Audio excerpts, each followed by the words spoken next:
my chief concern. If you look at what AI is good at, AI is very good at simulating anything that can be expressed mathematically. And of course, the thing we all know can be expressed mathematically are our financial transactions. And the reality is, if I can track you closely where you're going and what you're doing, and I can get you on programmable money, which can be turned on and off, then I can start to use AI and surveillance systems and algorithms to basically manage and control your behavior.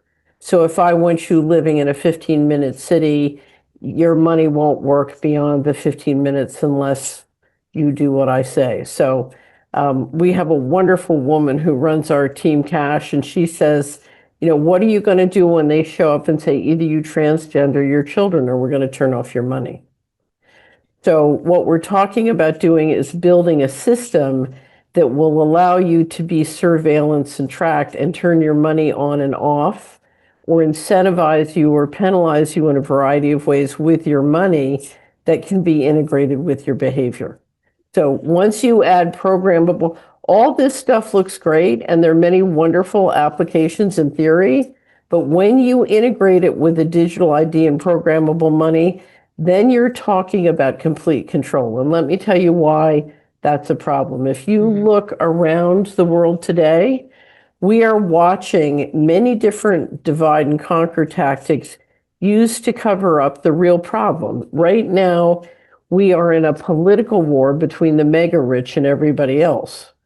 And the question is, if you're the mega rich, how are you going to control the many when you are few? The way you're going to do it was with programmable money, but programmable money doesn't click in and work well unless you've got everybody on the grid. You need to be able to track them. You need to be able to watch their behavior. You need to be able to influence their behavior. And then you've got complete control. And that is not just wearables. That is not just an internet of bodies. That is a coup d'etat. That is the end of human liberty in the West. This is a message for Keir Starmer and the Labour Party and anybody else in Parliament. I am not going to comply with your digital ID. It's not going to happen. Have a look at social media.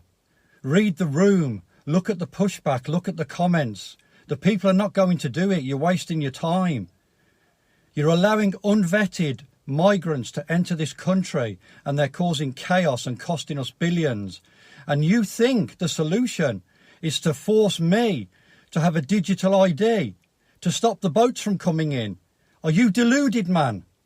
Are you absolutely deluded? Because we're not going to comply. We're not going to consent. We've had enough. Did you not see what happened 2 weeks ago with the millions marching in London? That's the tip of an iceberg. People are rising. You need to resign and take every other MP in Parliament with you. We need good men and women in positions of power in this country whose only job is for the betterment of the men, women and children of the United Kingdom. Not these unelected, non-governmental organisations, the WEF, the UN and the World Health Organisation. You can pander to them, but we're not. We will not comply. We will not consent.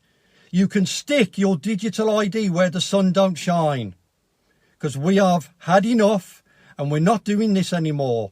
Resign, get out. We don't want you. You are a criminal and you've betrayed the public. You should be arrested for treason along with every other MP who's voted for these draconian measures against the people you're supposed to serve. Get out. So this government trying to bring in digital IDs by the back door, calling it the brick card, trying to make us proud of it. Absolute nonsense. This is so that they can track everything that you do. It's a social credit system like they've got in China. It's the first step towards it, and they're going to try and do anything they can to make you think that it's a good idea and it's for your safety. They'll use the illegal immigrants as an excuse to bring it in and hope that you'll just put up with it. Well, they tried bringing in the vaccine passports and all that nonsense during COVID back in 2020-21. Well, we fought back against that, and we can fight back against this. Because let me tell you, the only people that need tracking and tracing of their every movement is the people in our governments. They're the ones that should be accountable to us, the people. They shouldn't be tracking us. We should be tracking their every move and their every piece of legislation. And I stand with everybody at the Together Declaration, who were great during the vaccine passports, and I stand with them again on this issue. No to digital IDs, whatever name they want to try and call it. We are living in a tyrannical situation where there's only 2 clicks left when you are required to have digital ID to move around and have a life, and when cashless central bank digital currencies are the only way you can buy and sell. At that point, you've lost your freedom. If you follow the breadcrumbs to 2030, anyone can look up the UN 2030 SDGs, Sustainable Development Goals. By 2030, Britain specifically will have no commercial passenger aircraft leaving the country. You will not be able to leave. There will be no ships leaving the country. You will not own private transport. You will have a digital ID to do everything, and you will only have electronic money with which to transact. I would say at that point you are a slave, and because you can see them coming, you should say no. Say no right now. Stop. The things that are happening are really fantastic, but they go back decades. There's no question that there's been a very long run-up to the level of control that we are going to face if we allow cash to be winked out of existence. I do think it's imperative that the Prime Minister do what he can to stop the rise in COVID in the UK. He doesn't need to shut the society down, but he does need to mandate vaccines. By mandate vaccines, you mean what we would call vaccine passports, insist that people coming into buildings, into clubs, into restaurants show evidence they and have employers. been vaccinated. I mean, part of what we've done in New York, for example, is all of the big health systems, hospitals and the like, they've mandated vaccines. And so, for example, one very large one, 77,000 employees, 1,000 refused to get vaccinated, they were fired. And I think you've got to make it clear that we're not going to go back to lockdown. That is not going to happen. But if you don't get vaccinated, and if you don't have proof of vaccination when you go into a club or a restaurant, and employers don't enforce vaccines, we may see some problems here in the UK as the weather gets colder and people are forced back inside again. So what does the WEF Partnership Against Cybercrime want? They're very open that they want a regulated internet. So essentially what this public-private partnership that the WEF is pushing for is for every person's access to the internet to be tied to a digital ID. And the goal of that, of course, if your ID is linked to your internet access, intelligence agencies know exactly what media you are consuming in terms of, what you read and also what you post online. And that has been the goal for a very, very long time. So people aren't necessarily going to consent to that unless they are made to believe that anonymity and privacy online are dangerous.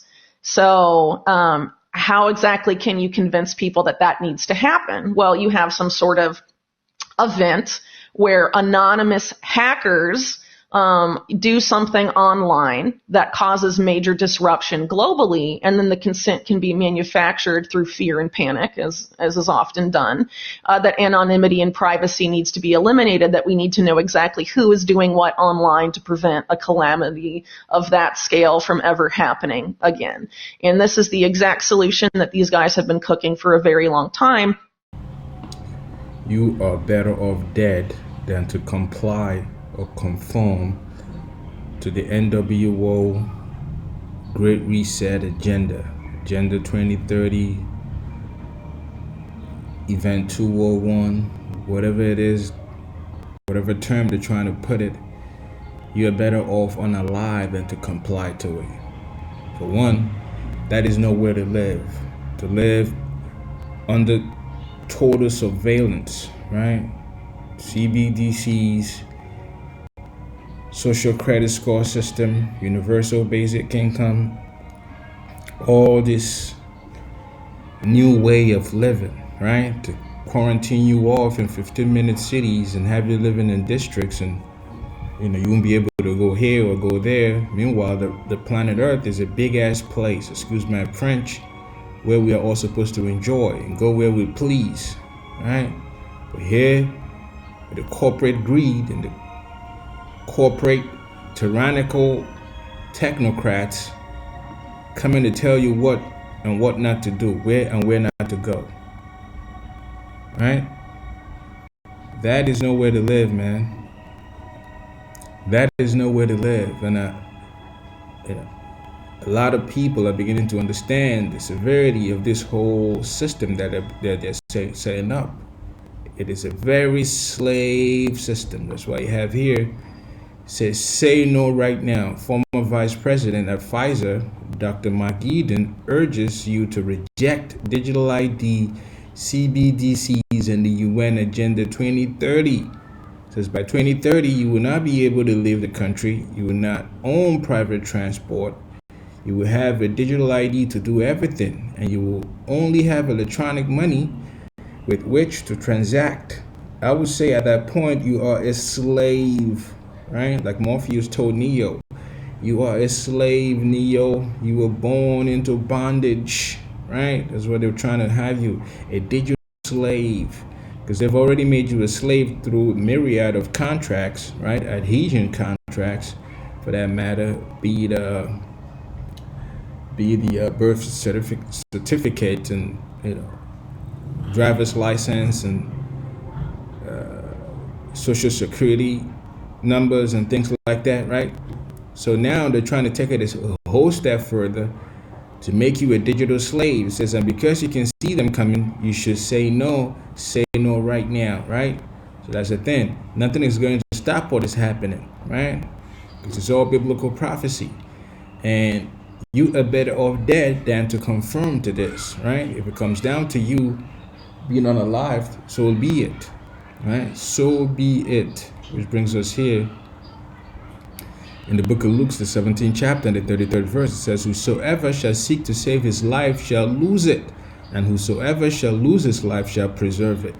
All praises, glory, and honor to Yahweh Bahashem Yahweh Shai, Bahashem Rachah HaKodash. Double honors to apostles and elders of Great Millstone who taught us this truth and continue to teach us this truth. Peace, salutation, shalom, shalom, shalom to all your brothers and sisters out there, the all of the household of faith, beginning with the 144,000 down to the men, women, and children that are allotted to be delivered in this latter days, who are all of the elect, and to the brothers that are pushing this gospel in all sincerity and in all honesty. To you all I say shalom, right? I mean, if 2020, 2021 has taught us anything, it should be that you cannot trust these individuals to save your life, because they will sell this thing like it's the best thing since cooked food, right? They told you that if you take it, if you give us your own, we'll give you this stuff. It will, it is safe and effective, and it ended up being this very same thing that unalived a lot of people dropping like flies, right? So that's what the scripture is saying. Those that seek to save their lives shall lose it. So, they'll tell you to conform to the 2020 agenda, because that's the only way for you to be able to do any kind of transaction. That's the only way for you to feed your family, the only way for you to have a job, and the way for you to be a functioning individual in the society is to conform to the digital way, which will all bring us to the MOTB, which is the mark of the beast system that is setting up. So if you think by conforming to the beast system is the only way to save your life, guess what? That is the quickest way for you to lose your life. 2020, 2021 taught us that, right? A lot of people are still jacked up from that. If you didn't drop already, right? A lot of people are still jacked up from that. So it goes on to say, and whosoever shall lose his life shall preserve it. So you're better off dead than to try to conform to this whole system that they're putting up. That is no way to live. Because it's going to come a point where they will give you the ultimatum. It's either you take this thing or off with your head. And I say off with my head.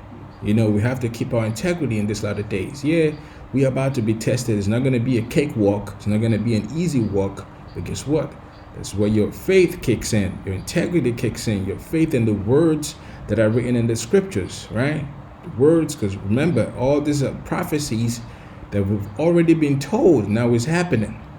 So all you got to do is maintain, stay steadfast, right? Endure, whatever it is, which brings us here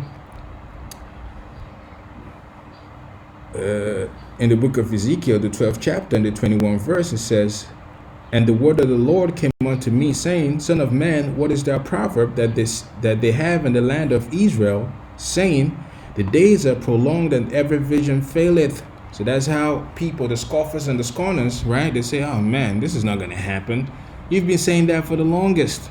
You've been saying that this is going to happen, that is going to happen, making a mockery of the scriptures, making a mockery of the prophecies and the prophets, right? Those that are telling you about these things. Well, we are living in the time where those days are no longer prolonged. It is happening right in front of your face. You cannot ignore it away. You cannot scorn and scoff it away, because it's happening to you now. It says, tell them, therefore, thus saith the Lord our power, I will make this proverb to cease. And that proverb is ceasing right in front of our eyes. What a proverb, where they say that all the days are prolonged.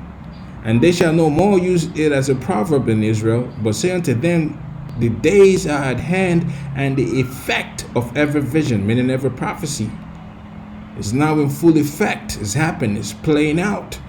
You can't even, it's practically a universal understanding that we're living in biblical prophecy times, right? So for there shall be no more any vain vision nor flattering divination within the house of Israel. Going back to the your pastor pork chop that tell you that it's all going to be okay, and they lied to you the other couple of days and told you that you're about to be raptured out. That was a vain vision, telling you that if rapture is going to happen, that you just skill your way to heaven, and you won't be tried or nothing like that. Well, that is not. It's not a biblical prophecy. There's no way they said that was going to happen. Like there was a set date where the Lord is going to come back and whisk you away and take you to this la la land and everything. Nah, but we are all about to be tested. That is a vain vision. They flattered you, and that's why it didn't happen. It says, for I am the Lord, I will speak, and the word that I shall speak shall come to pass. It shall be no more prolonged, for in your days, O rebellious house, will I say the word and will perform it, said the Lord our God, right? And everything that the Lord said is happening. He's performing his word. This is why he's the ancient of days. He says something is going to happen. And it say again, the word of the Lord came unto me, saying, Son of man, behold, the day of the house of Israel, say the vision that he seeth is for many days to come. And he prophesied of the times that are far off, right? That's the sentiment of the regular Joes out there, the regular people out there that, forget about it, man. Forget about it, right? It's not really going to happen in our time, It's our children's children are going to see none of our time. Well, how wrong are you? It is happening in your time, right in front of your face. It's happening to you now, right? That is the effect of every vision. Therefore say unto them, thus saith the Lord our God, there shall none of my words be prolonged any more. But the word which I have spoken shall be done, said the Lord our God. And this is why everything is happening super quick, lightning's fast, warp speed. Because Most High's prophecy is all coming to pass. Everything is fast. Even the days are fast, which is still prophecy. The book of prophecy that tells in the book of Matthew, I believe the 24th chapter, that the days shall be shortened. So the days are being shortened. That's for the elect's sake, which is still prophecy in itself.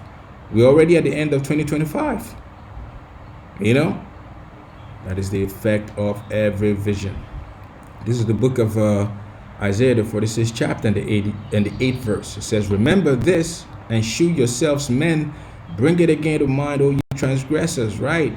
So you got to be a man in this truth, right? You can't be an FAG, right? You can't be an effeminate individual. You got to man up, man. Show that you have some cojones, You gotta come to the Most High as a man, not as a boy, as a mama's boy, and all of that. Soft ass, nah. Show yourself men. Say, remember the former things of old, For I am the Most High, and there is none else. I am the Most High, and there is none like me. So the Most High is bragging right now, which rightfully so. He's the only one that can brag, because he created everything and nothing created him. I mean, come on now. He deserves to brag. It says declaring the end from the beginning. So, it's practically a universal knowledge that we are living in the end times, right?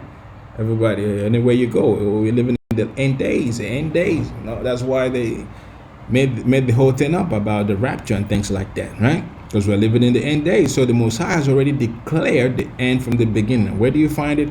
Well, in the scriptures, in the Bible. That's where you find it, in the word of the Lord. And from ancient times, the things that are not yet done, saying, my counsel shall stand, and I will do all my pleasure. So everything that is happening is the Most High's pleasure. You see, he wanted it that way, and that is what he gets. Even the mark of the beast is part of his pleasure, to test the whole world. And those that fail, well, you will pay dearly for that if you fail that test. The test is right around the corner. Right? It is right around the corner. Brings us here real quick in the book of Matthew, the 5th chapter and the 18th verse. It says, for verily I say unto you, till heaven and earth pass, one jot or one tittle shall in no wise pass from the Lord till all be fulfilled. Going into the prophecies, everything written is all going to happen, right? It's all going to happen. Nothing will stop it from happening. So anybody that's trying to pacify you, guess what? That is not going to stop the word of the Lord from happening, but the good and the bad, the evil and the ugly, they all will happen. See, and it's happening. So whosoever therefore shall break one of these least commandments and shall teach men so, he shall be called least in the kingdom of heaven. It's exactly why you cannot do the work of the Lord deceitfully. You cannot teach the word of the Lord through your own vain opinions and private interpretations and things like that. You cannot do that. Scriptures talks about rightfully dividing the word of truth as a workman. Cannot break down the scriptures the wrong way, because if you do, like it says here, you'll be called least in the kingdom of heaven. But whosoever shall do and teach them, the same shall be called great in the kingdom of heaven. Meaning that you're not being a hypocrite. You're doing what you read about in the scriptures, and you're teaching men to do so. You see? So for I say unto you that except your righteousness shall exceed the righteousness of the scribes and the Pharisees, ye shall in no case enter into the kingdom of heaven. The wicked scribes and the Pharisees, they were known as hypocrites. Never practiced what they preach, so you cannot fall into that. Your righteousness have to exceed theirs. That's the only way you make it to the kingdom of heaven. Let's close out with this real quick. In the second Ezra, the 16th chapter, and the 68th verse. So, for behold, the burning wrath of a great multitude is kindled over you, and they shall take away certain of you and feed you, being idols, with things offered unto idols. Going back to what they would do to establish this NWO. That's why they're getting you used to having your cities militarized, right? They're getting you used to having your cities being a police state. You see, getting used to that, because that's what it's coming down to. That is that burning wrath of a great multitude that will be kindled over you. It's already happening. Fuck them kids, right? They said that, the ICE agent said that, right? That's what we are. As a burning wrath of a great multitude that's been kindled over you. And they're coming at you hard from all angles, man. As it goes on to say, and they that consent unto them shall be had in derision and in reproach and trodden underfoot. Going back to what we read earlier, in the book of Luke, the 17th chapter, whosoever shall seek to save his life shall lose it. So even when you think you can consent and have everything go back to normal, well, you will be had in derision and in reproach and trodden underfoot. You see? You'll be played, you'll be bamboozled, run amok. So for there shall be in every place and in the next cities a great insurrection upon those that fear the Lord. This is who they're really after, those that fear the Lord. You see, this is who they are really after, those that fear the Lord. They shall be like madmen, sparing none, but still spoiling and destroying those that fear the Lord. Here he goes again. So once you fear the Lord, they know that you're not susceptible to conform to the NWO agenda, because you fear the Lord, and the Lord told you not to do so. you won't be fall prey to the mark of the beast. So that's why they'll come at you hard. They'll come at us hard. So for they shall waste and take away their goods and cast them out of their houses. You own nothing and be happy. They will take everything from you, cast you out of houses, put you in concentration camps, right? But guess what? Then shall they be known who are my chosen. Because while they are doing all of that, the Most High will be with us, Lord willing. He will protect us and guide us and help us keep our integrity to the very end, whatever end that is. And they shall be tried as gold is tried in the fire. We will all be tried, right? The trying times, the time of tribulations, where your faith will be tried, is right here, right here. Will you fold, or will you stay steadfast and keep the faith and keep your integrity? Well, we'll all see, I guess. Say, hear, O ye my beloved, said the Lord, behold, the days of trouble are at hand, but I will deliver you from the same. So the days of trouble are at hand. Before they fully establish this NWO, they're about to turn the whole world upside down. The whole world is about to turn upside down. That's that order out of chaos. And this will be the days of trouble. Our only hope is in the Lord, and our faith in the Lord. And with that, all praises, glory, and honor to Yahweh, Ba'ashem, Yahweh Shai, Ba'ashem, Racha HaKadosh. Double honors to apostles and elders of Great Millstone. See you next time, Lord willing. Shalom. Shalom.